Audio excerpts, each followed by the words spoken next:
Vamos agora ao próximo tópico, ângulos externos. Antes de darmos a definição de ângulo externo, é importante conhecermos, sabermos o que é ângulo interno.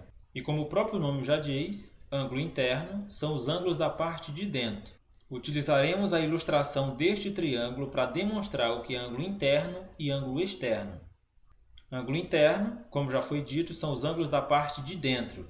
Logo, esses ângulos amarelos, o ângulo A, o ângulo B e o ângulo C. Esses são os três ângulos internos deste triângulo. Não há dificuldade ao se tratar de ângulo interno, é fácil de identificar. Agora, ao se tratar de ângulo externo, é importante um pouco de atenção. Como o próprio nome já diz, são os ângulos de fora, externo ao polígono. Porém, não de qualquer forma. Para ser considerado ângulo externo, é o ângulo gerado a partir do prolongamento de um dos lados do polígono. No caso específico, observe o seguinte.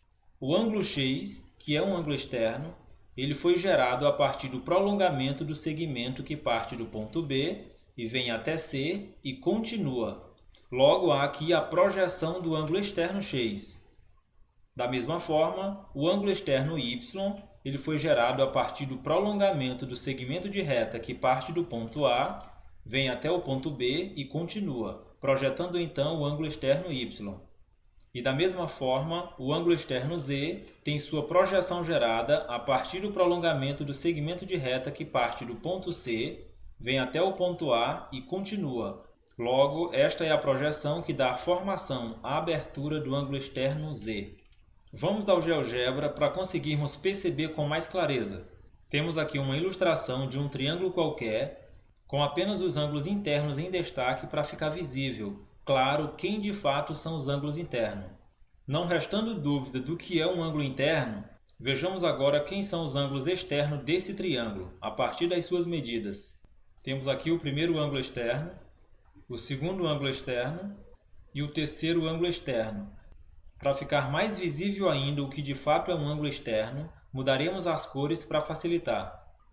Temos aqui em destaque de vermelho os ângulos externos. Colocarei com um tamanho máximo para ficar visível, claro, quem de fato são eles. Observe então, ângulos internos do triângulo estão demarcados por verde e os ângulos externos demarcados por vermelho.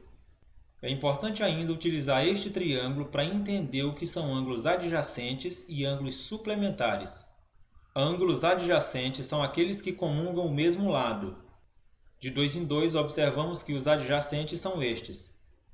Este interno verde, seguido deste externo vermelho, são dois pares de ângulos adjacentes. Da mesma forma, esses dois são adjacentes, assim como esses dois.